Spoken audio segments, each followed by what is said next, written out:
The alien ships descended like dark, colossal shadows, blocking out the sun and casting long, eerie silhouettes across Earth's cities. Humanity, in its ignorance, had been lulled into complacency, thinking the universe beyond was silent. But now, the reality of the cosmos was upon them. The beings that emerged from the ships were unlike anything Earth had ever seen. Tall, armored figures with cold, emotionless eyes and strange markings that pulsed with an alien light. Their voices, distorted and incomprehensible, blasted through the world's communication systems. Their message was clear. We are the Orcs, conquerors of 1,000 worlds. Your planet is now part of our empire. Resist, and we will annihilate you. In the blink of an eye, Earth's hopes of peaceful existence were crushed. Panic spread across the globe as governments scrambled to respond. Military forces mobilized, and world leaders rushed to make decisions. But the truth was hard to swallow. Humanity had never faced an enemy like this. The aliens were technologically superior, their ships sleek and indestructible, their weapons able to level entire cities with a single blast. As the Orcs forces began to land, their towering war machines rampaged across Earth's cities, decimating anything in their path. They didn't even bother with diplomacy. There was no need. Their strategy was clear: subjugation. The first strike hit New York City. Buildings crumbled, cars were tossed into the air like toys, and people screamed as they ran, seeking shelter from the unimaginable destruction. The aliens' machines cut through military defenses like butter. Tanks and fighter jets were obliterated in seconds. To the Orcs, it was almost laughable. Earth's weapons were nothing compared to their own. In the chaos, Major Alex Carter stood at the edge of the ruins. The once bustling streets of Manhattan were now filled with smoke and debris. He watched, heart pounding, as an alien warship hovered overhead, its engines thrumming with power. On the ground, human soldiers fought valiantly, but they were outmatched at every turn. Carter clenched his fists, a sickening realization settling in. Humanity was utterly outclassed. Yet, something stirred within him. He saw the defiance in the eyes of his fellow soldiers, the determination not to let their world fall without a fight. He knew this wasn't over. Not yet. "Major, we need to get to the command center now," one of his subordinates shouted, pulling him from his thoughts. Carter nodded, the urgency of the situation pressing down on him. But as they sprinted through the streets, dodging alien patrols and debris, a thought gnawed at him. The Orcs think we're just another species, another primitive world to conquer. But what if they were wrong? What if humanity had something they couldn't account for? His mind raced as the faintest flicker of hope sparked within him. The Orcs had underestimated Earth. They didn't understand what made humans dangerous, not their technology, not their weapons, but something deeper, something ancient. "Major, what do we do now?" his subordinate asked. Carter turned to him, eyes steely with resolve. "We fight. We find a way. They think they can break us, but they've never seen what humans can really do." As the alien war machines loomed closer, Carter could feel the weight of the moment. Humanity's first true test in the vast cosmos had arrived. And despite all odds, despite the overwhelming force before them, he wasn't ready to surrender. Not yet. This continuation sets up the atmosphere of impending doom, while the days that followed the invasion were a blur of destruction and despair. Cities fell one by one, with no hope of reprieve. The Orcs quickly established their dominance. Their ships hung like dark clouds in the skies, hovering over major cities, while their ground forces moved methodically, rounding up civilians and herding them into containment zones. Their technology was far beyond anything humanity could muster. Earth's military, despite every last effort, was helpless. In Washington, D.C., the world leaders were gathered in a hastily constructed underground bunker, their faces grim and anxious. The Orcs demanded surrender, but their message was clear: resistance was futile. Major Carter stood in the corner, arms crossed, watching the others argue in circles. They have no reason to negotiate. Why would they? They have what they want, General Hall said, his voice shaking with frustration. He had been a career military officer, but even he couldn't deny the crushing power of the alien invaders. We have to fight, Carter interjected, his voice firm. We can't just lie down and let them take everything. They'll wipe us out in seconds, General Hall shot back. They've already decimated our forces. Look at New York. Look at Moscow. No one can survive that. Carter stood tall, the weight of his position heavier than ever. We may be outgunned, but we're not defeated. We don't know what they're capable of yet. We need to keep fighting. This isn't over. The room fell silent, the implications of his words hanging in the air. The Orcs weren't just invaders. They were conquerors, accustomed to overwhelming their enemies with sheer force. But Carter refused to believe humanity was ready to roll over. They underestimated us, he thought. They think we're just another species to be crushed beneath their boot. Outside, the alien forces moved with precision, their machines surveying the wreckage of once proud cities. In the distance, one of the massive alien warships slowly floated above the ruins of New York. It looked like a mechanical behemoth, its surface gleaming under the blood-red glow of the sun. Look at them, Carter muttered, his jaw clenched. They think they've won. They're so sure of themselves. They're right to be confident, a voice spoke from behind him. It was his subordinate, Lieutenant Ramirez, staring at the screen showing the Orcs soldiers patrolling the streets. Look at the power they wield. They don't even have to try. And they've crushed everything we fought for. Carter turned and fixed his gaze on the lieutenant. That's the mistake they'll make. Underestimating us. He shook his head, stepping closer to the table. It's always the same. They've never met a species like us. We don't just give up. In the weeks that followed, the Orcs imposed martial law with terrifying efficiency. Entire populations were relocated to controlled zones. Resistance movements sprouted up in the shadows, small, disorganized, and outmatched. But they weren't entirely without hope. The Orcs underestimated the will of the human spirit. Meanwhile, Carter began to realize the magnitude of the enemy they were up against. The alien forces were almost indestructible, and their technology was incomprehensible. Yet there were cracks forming in the facade. For all their might, the Orcs didn't understand something fundamental about humans, their adaptability. The more the aliens pressed, the more the resistance found ways to fight back, even if it was in small, fleeting moments. A key victory came when a group of human insurgents in Paris managed to ambush a group of Orcs patrols, stealing advanced alien weaponry. The victory was small, but it was enough to spark hope. As Carter read the report from the field, he couldn't help but smile. They're not invincible, he murmured. We just need to make them believe they are. The realization hit him like a jolt of lightning. The Orcs might have advanced technology, but humanity had something they hadn't accounted for, the ability to adapt, to learn, to surprise. That's what the aliens had never faced. It was time to start showing them that.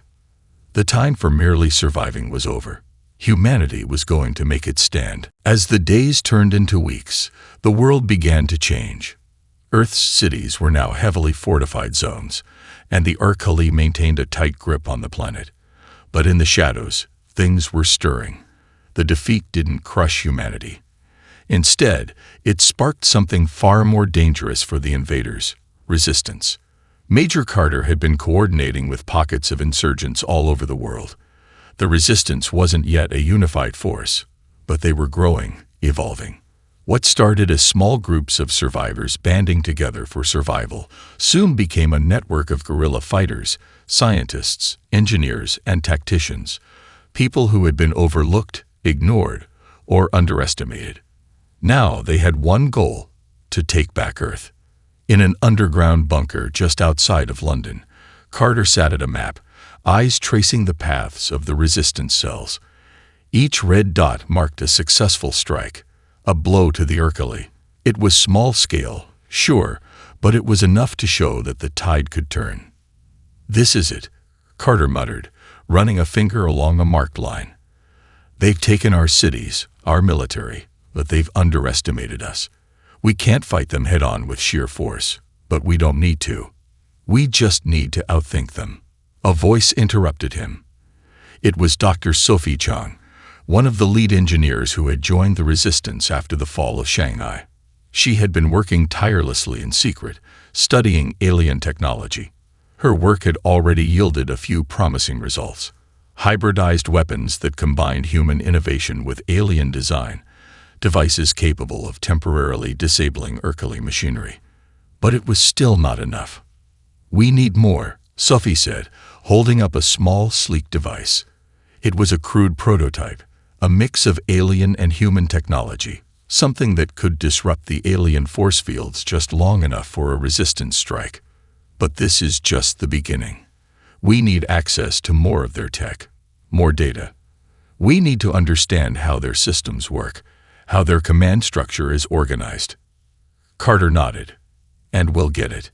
As the resistance groups continued their small victories, the Urkali began to notice the cracks forming in their occupation. They were confident in their superiority, but they had underestimated one thing: humanity's ability to adapt. The more the Urkali pushed, the more inventive the humans became. Earth's underground scientists began devising weapons that turned the alien technology against them. Human ingenuity was born out of necessity, and necessity, as it turned out, was a powerful motivator.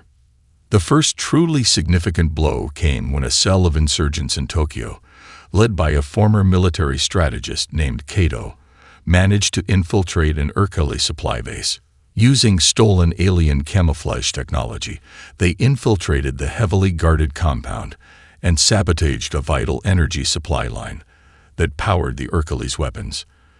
The explosion that followed leveled the facility and crippled a portion of the alien fleet.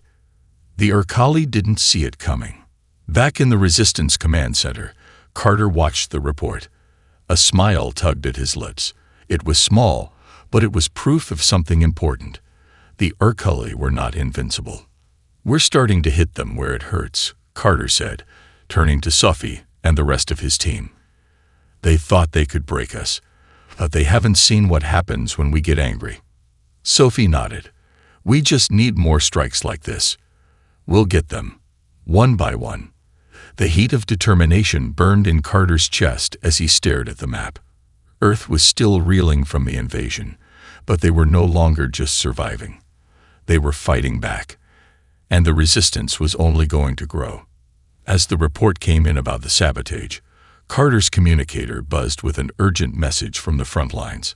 A major Urkali communications hub was vulnerable, exposed in an unprotected area. This was the chance they'd been waiting for, the opportunity to strike directly at the heart of the alien network, to steal critical intelligence that would allow them to strike deeper into the Urkali's infrastructure. "We take it down. Now," Carter ordered, his voice cutting through the tension in the room. The resistance was moving from desperation to action. No more hiding. No more small victories. As the team scrambled to prepare for the mission, Carter allowed himself a brief moment to breathe. The resistance wasn't just growing in numbers, it was growing in strength. "Let's show them what humans are really capable of," Carter said, his voice steady with resolve. The war for Earth had just begun, and the Urkali were about to learn that humans were not just another species to be wiped out. They were a force to be reckoned with. The fight against the Urkali had shifted. What had begun as desperate skirmishes and covert attacks was now evolving into a full-scale guerrilla war. The resistance had gained momentum, and though they were still vastly outgunned, they had learned to fight with the one thing the Urkali couldn't understand: resourcefulness. Major Carter stood at the head of a map-laden table in the command center, studying the latest intelligence report. A string of successful sabotage missions had hit the Urkali supply lines hard, crippling their infrastructure in key cities. Human ingenuity was beginning to carve out small, bloody victories. "We're hitting them where it hurts," Carter muttered, running his fingers across the map. "Their supply lines, their communications. They're already scrambling. But we need to up the stakes. It's time to target something bigger. Sophie Chung stepped forward, a glint of determination in her eyes. We've been analyzing the Urkali's tactics. They rely heavily on their fleet for command and control. But their ships are vulnerable. If we can get close enough, we can cause some serious damage. We don't have the firepower to go up against their fleet head-on, Carter replied, shaking his head. But there's another way. He glanced at the report from Kaido's team. In Tokyo, the Resistance had successfully sabotaged a critical power grid that supplied energy to an Urkali fleet hangar. The attack had not only caused a massive blackout, but also temporarily disabled several of the invaders' fighters. It was a game changer. This is it, Carter said. We take their fleet's fuel supply. Without it, they'll be grounded. No air support. We move in and take their control centers before they can react. A ripple of excitement spread through the room. A bold move, but one that could work. The key was precision. The Urkali had underestimated humans in the past, but they had learned from their mistakes. This time, they would strike fast and strike hard. The plan was set into motion. Teams of resistance fighters, skilled in sabotage and stealth, moved quickly, infiltrating the most heavily guarded Urkali supply depots in the region. They weren't looking for full-scale confrontations. They were targeting weak points, exploiting vulnerabilities. As Carter watched a live feed from the front lines, his pulse quickened. The Resistance was executing the plan with military precision. Soldiers crept through the shadows, planting explosives on key fuel lines, while engineers worked tirelessly to hack into the alien systems and disable their security grids. The Urkali's overconfidence was their greatest weakness. Thinking they had the upper hand, they had become complacent. "Control center is ours," a voice crackled over the comms. Carter couldn't help but smile. This was more than just a victory. It was a message. The Urkali were beginning to realize that humanity wasn't just surviving. They were evolving. Every victory, no matter how small, was another step toward reclaiming Earth. But then, an urgent message came through from Kaido's unit in Tokyo. The Urkali had deployed reinforcements, heavily armed drones, and armored vehicles, into the region. The retaliation was swift and brutal. "They're coming at us hard," Kaido's voice echoed over the line. "We need extraction, now." Carter's heart raced. The plan had been too effective. The Urkali were reacting faster than anticipated. There was no time to waste. "Fall back position, now," Carter barked, his voice sharp. "Get everyone out. Move fast. We can't afford to get pinned down." The Resistance fighters moved like shadows, vanishing into the night as explosions rocked the ground behind them. For every Urkali drone that fell, another two appeared in its place. The humans were outnumbered, but they were swift, their tactics unpredictable. They were becoming a force that the Urkali couldn't ignore. As the final wave of Resistance fighters pulled back into the safe zone, Carter stood, breathing heavily, surveying the aftermath. The operation had been a success, huge in fact. The Urkali were shaken, their fleet grounded, their resources severely disrupted. "We've hit them hard," Sophie said, approaching him with a mixture of pride and exhaustion. "But they're not finished. They're still hunting for us." Carter nodded. "And they'll keep hunting. But we're ready. They underestimated us, and now we've got their attention.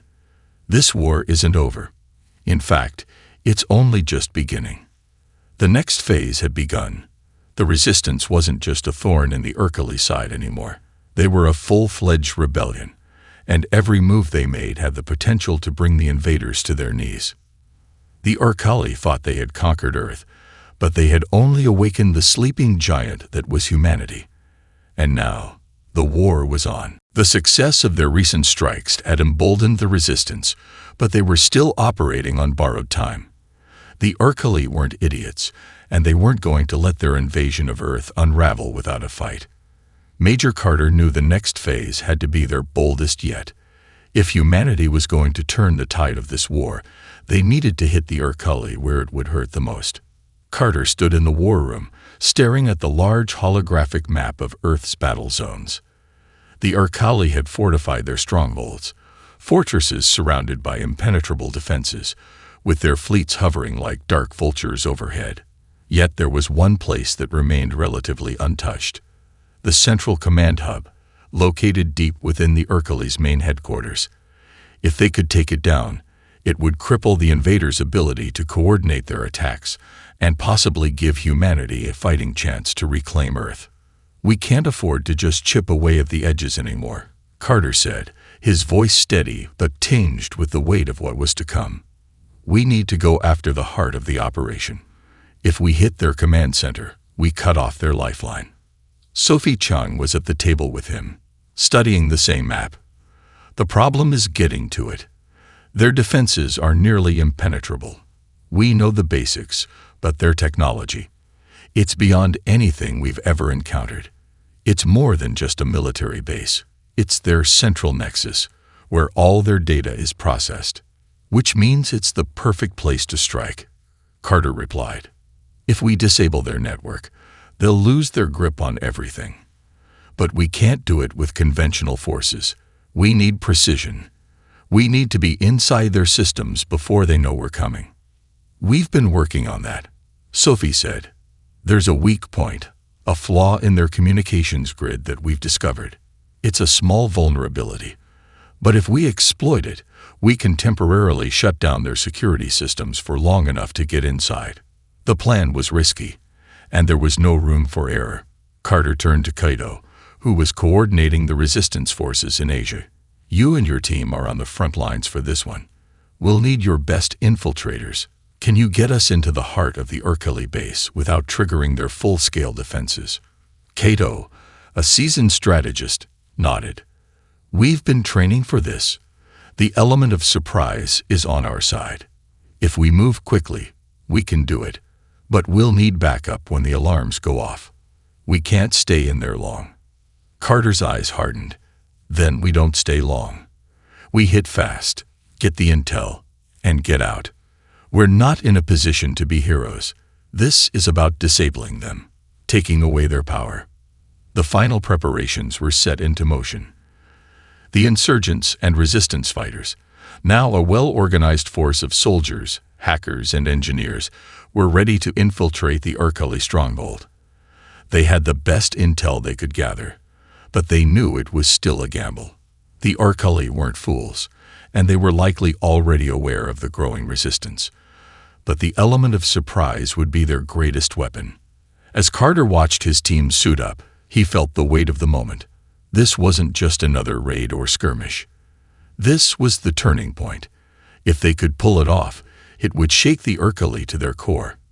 If they failed, they would be risking everything for nothing. The mission was a go. The team moved under the cover of darkness, slipping past Urkuli patrols and into the heart of their base. Explosions and gunfire echoed in the distance as the resistance caused diversions and pulled the Urkuli's attention away from their true target. Inside the command center, Kaito's team worked in near silence, planting charges and hacking into the central network. Almost there, Kaito whispered into his comms, "We've got access to their mainframe. Initiating shutdown in 3, 2. Suddenly, alarms blared. "They're onto us," Kaito yelled, but it was too late. The security lockdown had begun, and the team's window of opportunity was closing fast. "We've got 5 minutes before they lock everything down," Carter's voice crackled over the comms. "We're not out of this yet. Get that data, then get the hell out of there." The clock was ticking, and the pressure was mounting. The team knew the risk. They had to move faster than ever before. Every second brought them closer to either victory or complete annihilation. The alarms were deafening, a constant shrieking that cut through the chaos of the Urkuli base. Red emergency lights flashed, casting the command center in an eerie crimson glow. Sweat trickled down Kaito's face as he watched the countdown on his terminal. They had only seconds before the Urkuli locked down the entire complex, sealing every exit and trapping them inside. "Data transfer complete," shouted his technician, wiping his brow. "We have what we came for." Cato didn't waste a second. "Good. Now let's get the hell out of here." His voice was steady, but beneath it, the urgency was palpable. They'd accomplished their mission, but the odds were shifting fast. The Urkali were closing in. Outside, the noise of boots pounding on the concrete floor grew louder, and the whine of Urkali drones preparing for takeoff echoed through the hallways. The resistance fighters had been lucky so far, moving undetected through the complex, but that luck had run out. Now, it was a race against time. "Shut down the mainframe and trigger the secondary charges," Cato barked into his comms, his voice clipped. The engineer in charge of the explosives had already set the detonators in place, but Cato wanted to make sure everything was covered. If they couldn't get out in time, they needed to leave no trace, nothing for the Urkali to rebuild from. The explosives were small but lethal, enough to obliterate key areas of the facility. As his team gathered at the exit, a warning flashed on the nearby wall. "Security lockdown imminent. All sectors will be sealed in T-60 seconds. Move." Cato's command was sharp, and the team burst into action. They sprinted down the dark corridors, taking quick turns and ducking into side rooms whenever they heard the sound of approaching Urkali patrols. The tension was unbearable. The mission was a success, but they were far from safe. The first explosion rocked the facility, the walls vibrating under the pressure. The noise was deafening, and Cato's heart raced as he pushed forward, praying the resistance on the outside would be ready to provide cover. "Charge set, get to the surface," came the shout from the rear of the group. It was their extraction team, waiting at the designated rendezvous point. The exit was close, but the Urkali were closing in on them, and time was running out. Suddenly, a wall to their left exploded in a fiery burst, and an Urkali drone came charging through the smoke, its mechanical limbs clicking as it moved toward them with unnerving speed. "Ambush," Cato shouted as his team took up defensive positions. The drone's weaponry fired, and resistance fighters ducked, narrowly avoiding the searing blasts. Cato's heart slammed against his ribcage as the team returned fire, using every trick they had learned during months of war. They'd faced enemies before, but the Urkali's technology was unmatched. The drone's armor was almost impenetrable, and each shot from the resistance was like a mosquito sting to the giant machine. "Fall back," Cato yelled. "We need to move now." The team dashed forward, with Cato leading the way. But another drone appeared, blocking their path. They were surrounded, with nowhere to go. Cato's mind raced. If they didn't get to the extraction point in time, the entire mission, everything they had worked for, would be in vain. Then, a loud guttural roar echoed through the hallway. The ground shook as something massive burst through a nearby wall. A giant Urkali war machine, heavily armored and bristling with weaponry, emerged, its red eyes glowing with malevolent intent. "Not good," one of the resistance fighters shouted. "We're not getting past that thing." Cato's heart sank. Their time was up. It seemed like they were going to be obliterated before they even had a chance to escape. But then, out of the corner of his eye, Cato saw something. A small, hidden access tunnel, just large enough for them to crawl through. It was their only hope. "Over there. Move," Cato shouted, pointing toward the tunnel. He bolted for it, his team following closely behind, their footsteps a blur of urgency. They reached the tunnel and squeezed inside, the walls tight around them. As they crawled through the narrow passage, Cato's heart still pounded in his chest. The rumble of the Urkali war machine's footsteps grew fainter as they moved farther from the chaos, but they weren't out of danger yet.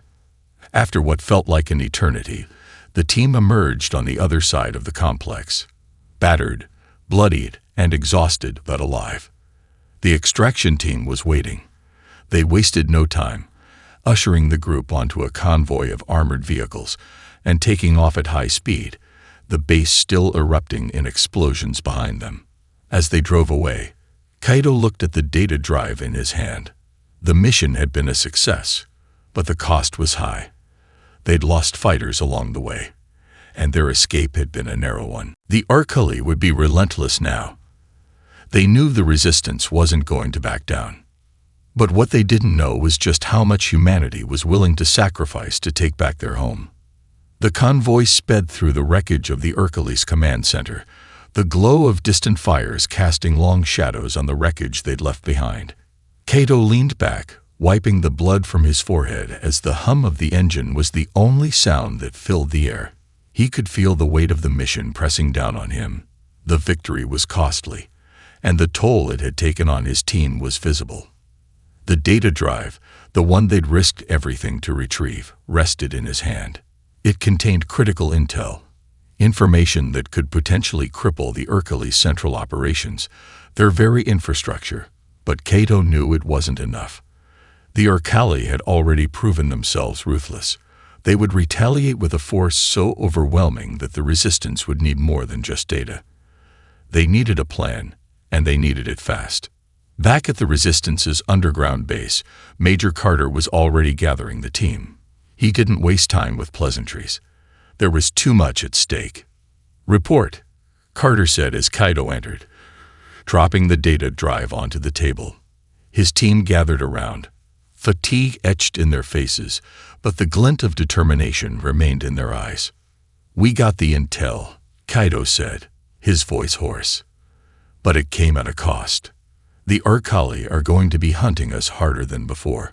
I've never seen their response force so quick. They know they've been compromised." Carter nodded, eyes narrowing. "I figured as much, but now we've got something they don't expect." He gestured to the data drive, which sat at the center of the table, glowing softly. "Let's see what we've got."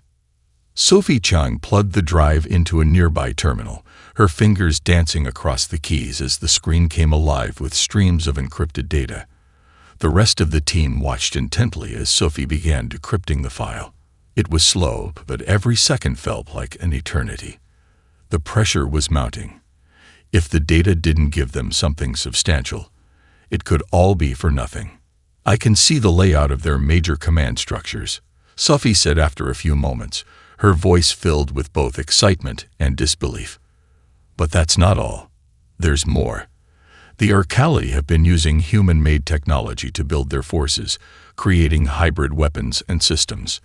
They've infiltrated Earth's scientific community, subverting major research sectors. That's where they've been getting their advantage." Carter's face darkened. "So they've been using our own people against us." "Exactly," Sophie confirmed. "And it gets worse. They've been building something big. It's not just weapons or armor. This looks like a full-scale global control system, a neural network that can manage everything from the Orcs' fleet to their ground forces, and even civilian infrastructure. If they complete it, we'll have no way of fighting back. They'll control every aspect of Earth's systems, from power grids to military bases." Kaido's heart sank. The Orcs weren't just looking to conquer, they were preparing to rewrite the very structure of Earth, turning it into a puppet world. If they succeeded, humanity would be nothing more than a footnote in history, their independence completely erased. "We can't let them finish this," Kaido said, his voice low with resolve. "If we don't stop them now, Earth is lost forever." Carter's gaze hardened. "We've got one chance to destroy this control system before it activates. We need to hit the Orcs at their core, the place where this project is being developed. We're talking about the heart of their entire operation. If we destroy it, we cripple them. But this won't be easy. The Orcs will have increased their defenses, knowing we're coming for them. Then we hit them hard and fast," Kaido said, already feeling the rush of adrenaline. "We can't afford to wait. If they get this system online, we won't stand a chance." "Right," Carter said, pacing as he formulated the next steps. "We'll need to assemble a strike force. No more small raids. This will be an all-out assault on their most fortified base. It'll be a suicide mission for most, but we don't have a choice." The room fell silent as the gravity of the situation sank in. Everyone knew the risks. This was the final push. But there was no other option. If humanity was to have any future, this was the last chance to take down the Urkali. "Let's get to work," Carter said, his voice steely with resolve. "Prepare the teams. We go in at dawn." As the resistance fighters began preparing, Kaido felt the weight of the mission settle over him. He'd fought hard to survive, to protect the people he loved, but now the stakes were higher than ever before. The Urkali had underestimated humanity once. They wouldn't make that mistake again. If the resistance was going to succeed, they would need to give everything they had. Because if they didn't, Earth would never be free again. The sun was just beginning to rise, casting long shadows over the war-torn landscape as Major Carter stood at the front of the Resistance's makeshift command center. The weight of the mission pressed down on him, but there was no turning back. They had only one chance to finish this. If they failed, Earth's fate would be sealed. Carter's eyes scanned the room, where soldiers and engineers were finalizing preparations. The tension was thick, but there was something else in the air, a sense of determination. Every single person in the room knew the odds were stacked against them. It was a suicide mission for most, but they had come this far. This was their final stand. Kaido stood beside him, looking every bit as grim. "We've got the intel. We know where the control system is, but we don't know how far the Urkali have gotten with it. We might still have time to stop them." "Time is a luxury we don't have," Carter replied, his voice tight with resolve. "We strike now, or we lose everything. This is our one shot." Sophie-chan was at a nearby console, running through the last few simulations. "If we take out the mainframe, we shut down their entire operation," she said. "But we're going to be facing their full force. The Urkali will throw everything they have at us. This isn't just about breaking in. It's about holding them off long enough to get the job done." "Understood," Carter said. "We'll breach the outer perimeter, get inside, and disable that system. Then we get out. Simple enough, right?" Sophie gave him a brief smile, but it was clear she was as aware as he was of the risks. It's never simple with the Urkali. Outside, the rest of the resistance forces were readying their vehicles, packing weapons, and preparing for what would likely be a brutal, all-out assault. The final target was an Urkali stronghold, an underground facility deep within what was once a major human city. The Urkali had converted it into a heavily fortified command post, complete with weaponized drones and automated turrets. It was their nerve center, the place where Earth's future was being rewritten. As Carter climbed into the lead vehicle, a convoy of armored trucks and drones followed, their engines roaring to life. The resistance fighters exchanged nervous glances, but there was a quiet determination in their eyes. They had come too far to back down now. The convoy sped toward the facility, navigating through war-torn streets, avoiding enemy patrols and drones that circled above. The plan was straightforward: breach the perimeter, disable their defenses, and strike at the heart of the Urkali's operation. Every minute they wasted, the Urkali had a chance to reinforce and fortify their position. "We've got incoming," Kaido shouted, pointing to a formation of Urkali drones swooping down from above. The first barrage of plasma fire erupted, slamming into the convoy's armored vehicles. "Return fire," Carter commanded, and the resistance fighters opened up with everything they had. It was a chaotic dance of explosions and gunfire. The sky lit up with the streaks of plasma and bullets tearing through the air. The convoy advanced through the battle, moving closer to the entrance of the facility. They had to hold off the Urkali long enough to get inside and disable the control system. The enemy's counterattack was fierce, but the resistance was relentless. Every shot, every explosion, was a message. They weren't going down without a fight. "We're at the gates," Kaido yelled as the convoy reached the facility's massive steel doors. The Resistance's engineers had prepared explosives for this moment. With a deafening blast, the doors buckled and crumpled, opening up a path to the heart of the facility. "Move, move, move," Carter barked, his voice hard as steel. The team charged forward, breaching the facility and immediately coming under fire. Urkali forces, drones, soldiers, and armored creatures rushed to defend their position. But the resistance was too fast, too well prepared. They'd fought with everything they had, knowing this was their final chance. Sophie and Kaito led the way, hacking into the control systems as resistance fighters laid down cover fire. The Urkali were everywhere, pouring out from every corner of the facility. But the humans had one advantage. They knew the terrain, they knew the enemy, and they were fighting for something much bigger than survival. "We've got the mainframe access," Sophie shouted, as a crackling explosion reverberated through the room. "I'm starting the shutdown sequence now. Cover me." Carter didn't hesitate. "Hold them off for as long as you can." He fired his weapon, cutting down 2 Urkali soldiers advancing from the left, his eyes never leaving Sophie as she worked frantically to disable the system.